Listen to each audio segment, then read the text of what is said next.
Hello everyone and welcome back to Enter the Ether, the podcast all about the upcoming third-person MOBA Ethereal Clash of Souls. I'm your host, the Mangoose, and joining me, as always, is my friend and co-host, JellyKnees. How you doing, Jelly? I'm doing great, Mangoose. I totally didn't mimic you the whole time that you were doing that. I'm going to start throwing you curveballs again. That's what's going to happen. Yeah, no, I'm doing great. Happy to be here. We got more information to talk about, which is always a good thing for us. Yeah, and it's information that you are intimately familiar with because you did the video for Undying announcing it. And well done, my friend. A lot of their videos and stuff have lacked a certain professionalism in the past, and you brought it. It was good to see them hire you because you really did a great job with that video. So thanks, man. Cool beans. I appreciate it. They made a good decision. It's been nice to see the comments kind of saying that, sharing that same sentiment as well, right? Because I uploaded it to you. I did all the things. I recorded it, uploaded it, did all the things, was replying to comments myself. A couple people got jelly guns from Ethereal directly. So, but it was nice to see and get that kind of response that they like seeing this stuff and they want us to do more of it, which is my goal. So yeah, super awesome. This came out of left field for me. I did not expect them to. I did not expect to see something on the. It was a video about the launcher. I don't think we've even said that yet. It was, or the client, or whatever you want to call it. What do you call it, Jelly? I've been calling it the launcher, but the client works as well because it will be running in full screen. So I think it works either way. But I personally have been calling it the launcher the whole time. Yeah. A lot of interesting things to get into with this. Let's start it up. Starting out with you started with the home screen, and there was an alpha skin pack. There was 4 selections on the home screen. You had the alpha skin pack, the patch notes, the current news, and the patch notes, current news, and the website. So the alpha skin pack. So is that going to be a thing? You can just buy all the alpha skins all at once? Yeah. So for the pre-alpha 7 myths, right? And depending on who we add therein, we're going to have a pack of all the skins that you can purchase the pack. So it'll be slightly discounted instead of just purchasing all the skins outright. But you'll be able to buy all the skins for all the myths that are currently available and go forward like that. Right on. And then patch notes. I'm sure Skifter will be writing those up whenever they come live. It is always nice to have like a central location where you can view the patch notes instead of having to try and track them down on Reddit or some crap, or Discord or some crap like that. Yeah, and it'll encourage the community to read them, hopefully, right? That if it's ready and accessible, that I can just click on it on the home screen when I log in for the day. I can quickly go through the patch notes and see all of that kind of stuff. And yeah, like you said, Skifter is going to be most likely writing those patch notes, and he's already practicing on the testing side, writing patch notes and like putting in jokes and doing all those things, right? So it's good to see that he's already doing that, so that when it comes time for the community to get their hands on it, it'll be super fleshed out and ready to go. Just make sure, guys, whenever the game is up and running and it's accessible to everyone and the patch notes come out, just direct message Skifter and ask him what happened in the latest patch. Don't read the patch notes, just direct message Skifter. That's definitely not a quote from testing that we hear all the time when somebody says, "What changed?" And then the next one is current news. How does that differ from patch notes? So what do you expect is going to go in that current news? So patch notes will be lasting throughout the entire patch, right? If it lasts a week, 2 weeks, whatever it is, you'll always be able to read the patch notes there. The current news will be like if we're announcing a new myth and the YouTube video is up, you can go and it'll reference that. Or if we're having a community event or whatever it's going to be, that's going to update more regularly with current things that are happening, whether it be new myths, new items, new backgrounds, new portraits, new whatever. Could show up in that current news path or place. Yeah, we'll use that word. This is fun. It's like this is going to be like I'm interviewing a UG employee every week. I like it. I'm a big fan. Yeah, this is great. Right? I love it. These are a lot of the same questions that I ask before I did like the video. I was like, okay, what's the plan with this? What are we doing? How's this all going to work? And then just a link to the website, which is always nice to see. Yep. Yeah, a good little hub of information. And actually, speaking of the website, something that you guys have heard from me in the past about Ethereal.gg and how it's a builder for the game. I'm actually working with my team with Ethereal.gg and the UG team now that we're going to try and integrate our assets together to make a more official builder for Ethereal created by the developers. Oh, so okay. we're gonna make it. We're looking into a bunch of avenues that I can't quite get into, but we're gonna kind of pool our resources and come together on that, and bring our teams together to make that as great as possible going forward. Right on. And then along the top was a couple tabs, and you started off with the Learn tab. This was really good to see, in my opinion. This is something that people beg and plead for with a lot of the para-zombies, as I like to call them, that are coming out. People don't like that word, the para-zombies. Some people think it's funny and ironic, and other people think it just, doesn't do justice. It doesn't do justice to them, not at all, but it's fun to say. Not at all. It's fun to say. So, and then, so it's going to have tutorials. There's a specific link under the Learn tab for tutorials, and there's a lot of, so there's tutorials, there's information about the classes, there's about the mechanics of the game, and then the world and the objectives and future maps. How is the tutorials going to differ from the mechanics, the explanation of the mechanics? So the tutorial is going to be a more general version kind of the mechanics tab. So the tutorial is going to get you like, this is your class ability, this is how it works, these are but more hands-on than that when the actual full-fledged tutorial comes out. So it's going to say, like, you press, if you're on the mouse and keyboard, you press shift to activate your class ability.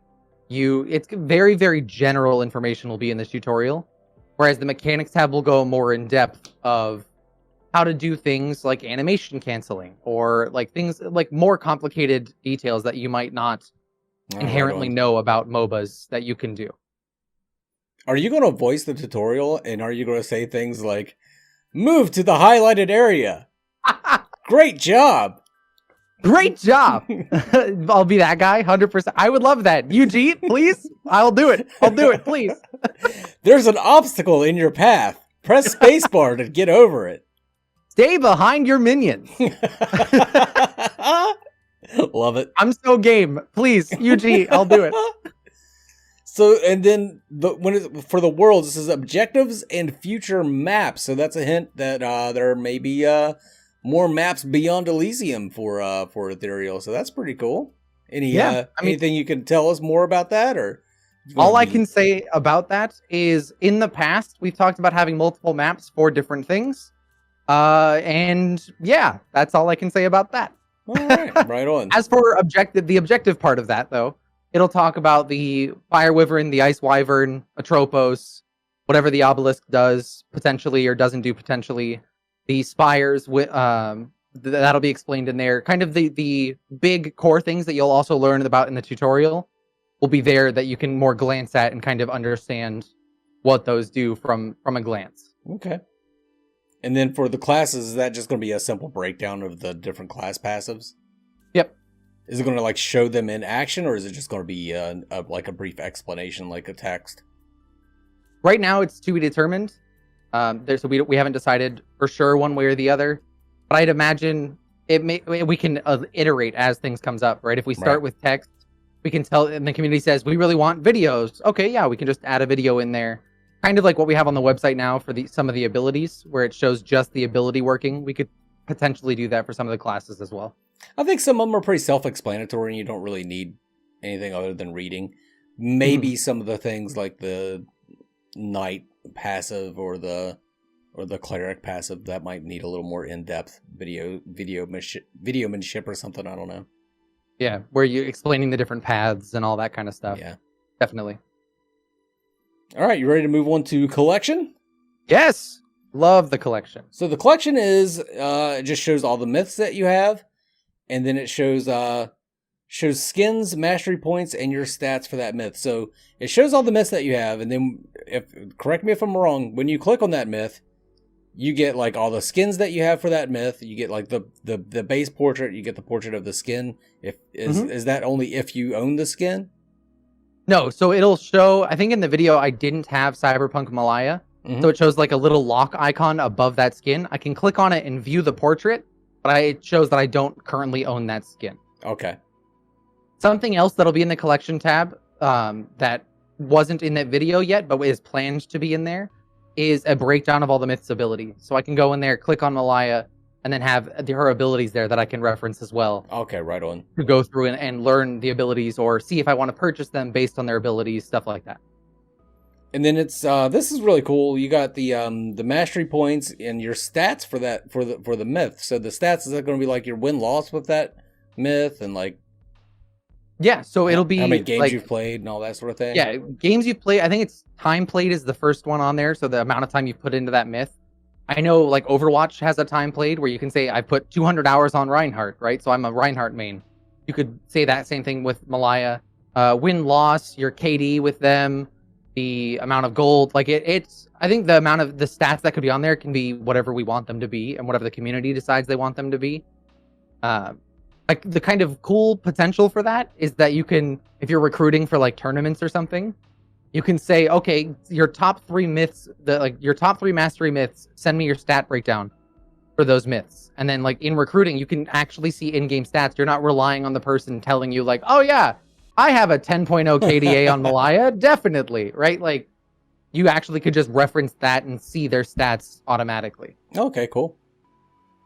And yeah, mastery, like you said, is going to be another big thing. And you'll be able to, as you gain your mastery level, your prestiges, all that kind of stuff, super cool, will all be easy to access in the collection tab as well. Right on. I think that's it for collection tab, unless you had more. Nope, that's it. So moving on to store, we got announcer packs, 6 of them. That was the very first thing that I noticed. You also had bundles with skins and currency. You could buy myths, you could buy skins. Let's swing on back to announcer packs. So they had some kind of strange names. Is that going to be lore driven for these announcers? Yeah. So a lot of the names are coming from lore. There will be a base announcer. We're still determining which one we want that to be. But you can purchase other announcer packs for the Ether Crystals, which is the premium currency in Ethereal. And we're going to be adding announcer packs as time goes on. If members of the community, like we decide to bring somebody in and have them do an announcer pack, that's a potential. There's lots of options for the announcer packs in terms of what things can be done with them. Okay, and they can only be purchased with the premium currency? As far as I know, yes. Okay. You'll start with the one base that just comes with the game, but if you want a different flavor to it, you're going to have to use the Ether Crystals. God, people would be so pissed if there was just no announcer whatsoever unless you paid for it. Pay to win tactics, man. And then bundles, you got skins and currency, pretty standard stuff. You mentioned already the premium currency. Ether so crystals. you got that's the Ether Crystals. That's the blue currency, right? And Correct. then you got And the then red the currency as your red in-game currency is your essence. Is your what? Essence. Essence, okay. Yep. So that's you said that's Estus the at first. essence is the game currency you earn just by playing the game, and then Ether Crystals is the premium paid currency. Okay, right on. All right, cool. And then myths, you can buy myths. So I guess that is the plan. That we haven't really discussed that before, but you will purchase myths to unlock them. I'm assuming you can. It looked like, well, I mean, you went through the process in the video. You can unlock them with the premium currency or with in-game currency. Yeah. So if you want to just if you play against a Malaya and she just kicks your trash around the map and you're like, screw that, I want to play Malaya right now so I can do that, you can pay the premium currency cost and just buy the myth outright, or you can play whatever the amount of games it takes to earn the currency is to earn the essence, enough essence to purchase them. So you have both options available depending on what you want to do. There's no solidified number on which myths you're going to start with yet, so I can't give any information there. That's still being worked out internally of what we're going to do. If we're going to give all the 7 myths for free, and then you have to buy everyone in the future, or what that's going to look like. Speaking of Malaya kicking people around the map, I think she's, from the playtest, I think she's my favorite. Like, I went in saying that I was going to play the shit out of Malaya, just kind of half jokingly because she's hot, but she's really fun to play, and I normally don't play assassins all that well, I find that she's very intuitive, and and it's like you see people coming with something and you can activate that shield really quick, and she's got that weird assassin-esque playstyle without being an assassin at the same time. Right. Which is kind of a cool dynamic to have when you're playing her. The same thing, right? As I said going in, that I think Talos would be one that I really love. And playing Talos, I'm way more in love with him than I ever thought I was going to be. Right? I was like, yeah, Talos looks like fun. I would probably play him a lot, but like Leah's where it's at, right? And then I've played them both, and I lean so hard into Talos that every game I go into testing, I'm like, can I be Talos? Can please somebody? No, you can't be Talos. Sorry, I'm Talos. Like, yeah, right on. Can't wait till we can talk more about the playtest. Mm-hmm. But I think the big thing is the skins tab. Something that I saw a lot of comments on the YouTube video and just in the Discord in general, is that being able to preview exactly what the skin looks like in shop before you actually purchase it just by clicking on it is a big deal to people. And yeah, I completely agree. I've had several games that I've played that you see the splash art and you're like, that looks amazing. Buy. You get into game and you're like, that looks terrible. Yeah. Why did I do that? Yeah, there's a lot of games that don't give you nearly...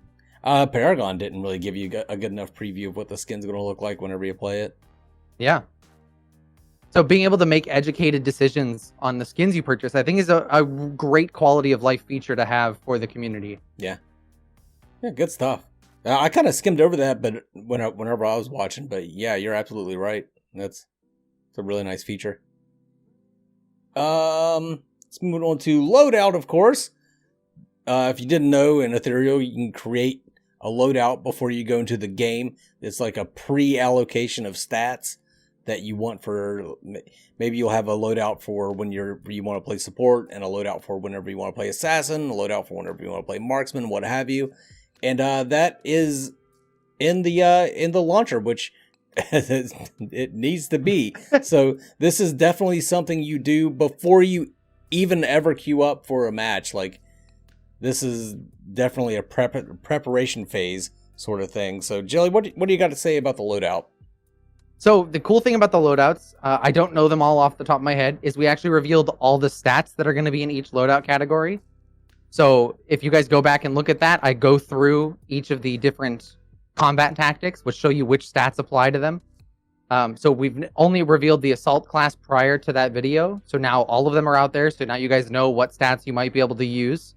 It also, the values of how much of each stat you're going to get are in there as well. So that's another big thing to know going in, that you can start theory crafting with that in mind.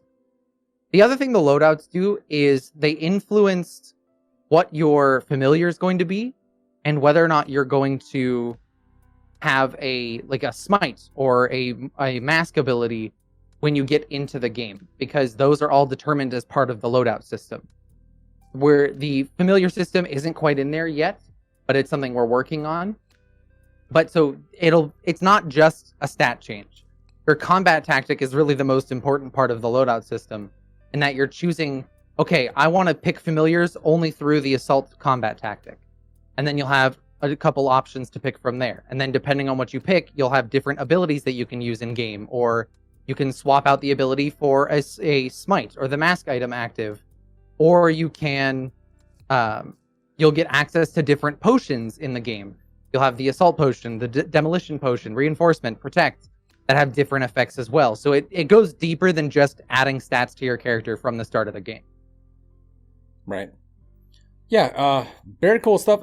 What kind of surprised me, I was kind of wondering what the stats would be for demolition. I think I briefly saw there was like move speed and spell vamp in there, and I'm like, okay. Like,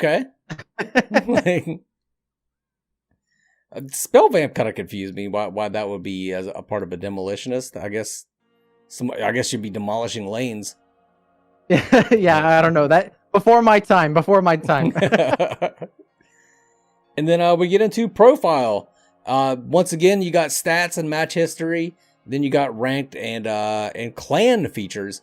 So stats, there's a lot of options within this to view your prior history and all your statistics and everything. So I think that's really cool. So I know match history. What other sort of stats can we look forward to, Jelly? So I think the big thing is, like we showed in the video, like amount of kills on wyverns or tropos, or the words that I will convey to the community in this is obelisks destroyed. That's all I can say about that. But those words are important to maybe what that does. Hint, hint, wink, wink. But I think overall it's going to be just a kind of quality of life that I can be like, look, I've slain 1,000 fire wyverns since I started playing this game. Or I've played, or I can go into your time played and look at, oh yeah, I've put 105 days into Ethereal, right? I clearly have no life. Right? Like, it's just going that extra step. I know League of Legends players, there are several third-party tools that can kind of find that information for you. But it's kind of nice to know that I can just go look for myself and see what my statistics are. Right. Maybe not the 105 days of playtime, but but the rest of them, I think, are nice to see and just overall have a good feeling for whoever's looking at them. Yeah. Right on. And then for ranked, once ranked's implemented, you'll be able to go in there, view your rank, the people in a similar rank with you, that kind of stuff. Where you're at, how much you need to get to the next rank, what the season looks like, the whole 9 yards. And then clan features is something very early stages, but it's something the community was requesting a lot of, is that have a way that I can make the tinfoil task force in Ethereal and have all of my friends join the tinfoil task force. And we are just in a clan together that just is able to hang out and chat in-game and all that kind of stuff. Clans are fun. I don't understand why you don't see them in MOBAs more. I know a lot of people seem to probably think they don't serve much of a purpose, but it's nice when you log on and like maybe there's other people that have joined the clan that you don't know, but you end up playing with them and you end up making new friends.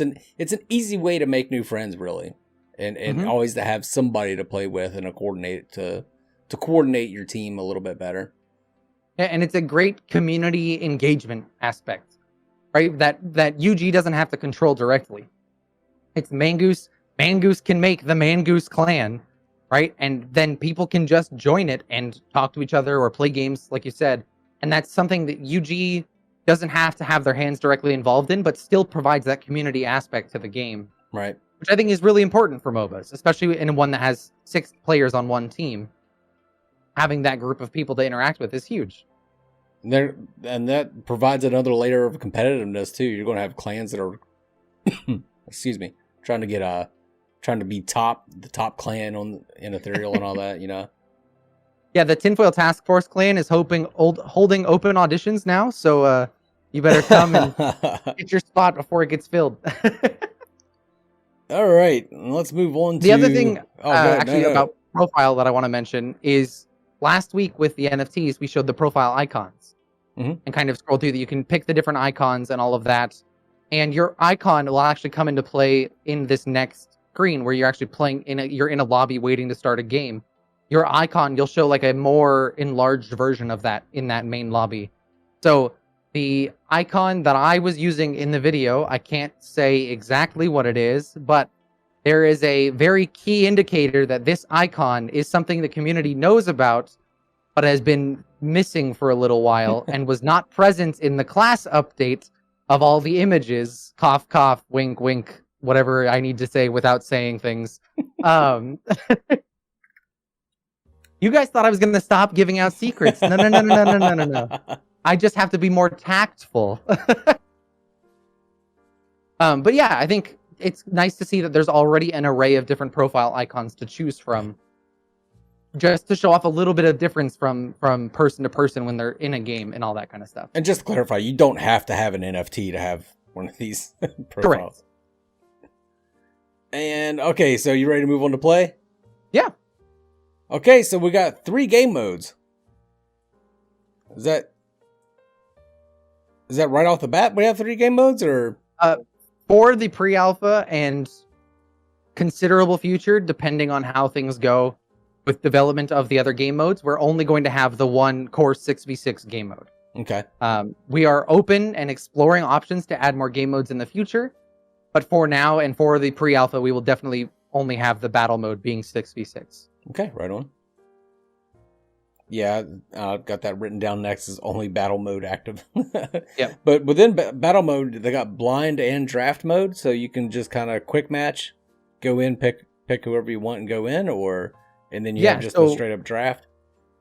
Yeah, for battle mode, or for the blind mode, you're going to be able to pick whoever you want. You can have mirror lanes on either side. And then once we get enough myths to do an official draft where you can do like pick ban and all that kind of stuff, we are going to implement a draft mode that we can go through. And we're still determining details on like how many bans or how long things will be in that. But you'll be able to go through and actually have no mirror matches in lanes and all that cool little interactions that you get from having a draft mode in the game. Right. So that's going to be a little down the road then. So for for blind mode, is it still kind of like a draft? Like you have a pick order and everything, or? For blind mode, I don't know for sure. My guess is that we're going to do similar to like blind modes from the other games, is that everybody on your team just picks it once, and then you can have the mirror lanes across, just to kind of cut down on the amount of time you spend in that lobby. Okay. Right on. And then you can also invite people to your party from here. Mm-hmm. So that kind of confused me a little bit. We have a functional friends list, so you can go in and add one of your friends, and they join the game, and you're good to go from there, and you can play the game together. Is this the only time you can invite them to a party, or? As far as I know, it is currently, but there may be options in the future that I can just invite them to my party, and then when we're ready to play, open a lobby and go from there. Okay, right on. And then the most exciting thing for me, custom lobbies. Yes! I felt the same way when they were showing me the launcher to make the video. I saw that and I was like, thank you. Thank God that I can make custom lobbies, because that's something I do when I play League, or when I was first learning League. That's something I did all the time, was load into custom games by myself and just run around, get the feel, understand the the character I'm playing, all that kind of stuff. So I love that they're implementing that from the get-go in Ethereal. Yeah. The other nice thing is that you can influence starting gold, starting level, and whether or not the minions spawn. Right? If you just want to go through and run around the map to get a feel of the map without minions pushing lanes without you, you can do that. If you want to start, I want to see at level 10 with 15,000 gold what my power level looks like, or how long it takes to kill a tower, you can do that.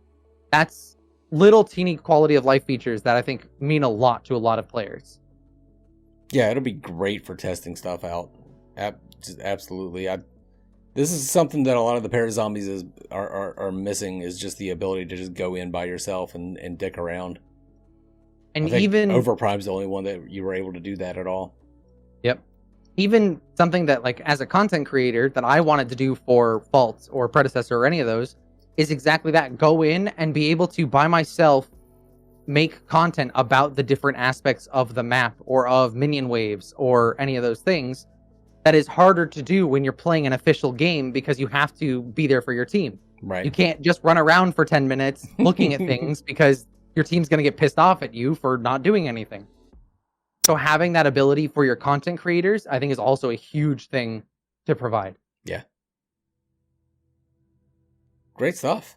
That's about all I had to say about the play feature. Are you done with that one? Yeah. And all right. So you got what'd you list here? Profile icons. We already kind of talked about those. Okay, right on. And what the potential is for those. Again, go look at the icon that I was using. Cough, cough, wink, wink. I'm just happy I was able to guess from your comments, because I see it now what it was, but I'd already guessed. Yeah, no, overall, I really enjoyed when they were showing me the launcher, and so I was excited to be able to record that and walk through it for the entire community as well, and be able to say that this is something we have, and it's fully functional. Everything you guys saw in the video was me actually doing that action. I didn't have to stop recording and go to a different screen. There was none of that. Everything I was doing was actual real time, clicking on things, buying things, the whole 9 yards. There was no editing involved. right? It was just a matter of going through and doing it all. That's awesome. That's really cool to hear. It's definitely a far more in-depth launcher than I've seen for a game in a while. Mm-hmm. Like it's really gets in there with all kinds of stuff. And I can't wait for clans. I know that's going to be something in the future, but I really like the idea of clans in a MOBA. Yep, absolutely. I'm 100% with you. Yeah. All right, that's about all I had. Unless you had anything, you want to add anything else in, Jelly? No, that's good enough for me. Okay, right on. I think that'll about wrap it up then. Plugs. What you got to plug? You want to plug? Yeah, you can't really plug Undying because I mean, if you guys are watching this, what we do. Yeah, if you're watching this on my YouTube channel, then just hit subscribe, right? Ethereal, I guess, is a game that we're talking about. Big surprise. If you haven't seen the launcher video, definitely go check that out because I'm a little biased, but I think it's really good. Yeah, it was really good. But yeah, that's all I got. What about you, Mangoose? Nothing. Haven't been able to find anything interesting to make videos about lately, but just Ethereal really. So probably pissing off a lot of the parazombie people that follow my channel, but oh well. I gotta do what I love. Yep, but, I get you, man. I think that's gonna about wrap it up for this week, guys. Appreciate everybody coming out. Appreciate everybody who listened to the podcast. Appreciate everybody who watched the podcast. We'll be on Jelly's channel this week, so that's awesome. So yeah, sub to Jelly. That's the main takeaway. Sub to Jelly. But other than that, I hope you all join us as we enter the ether. That was not a natural transition at all, but I couldn't think of anything to say.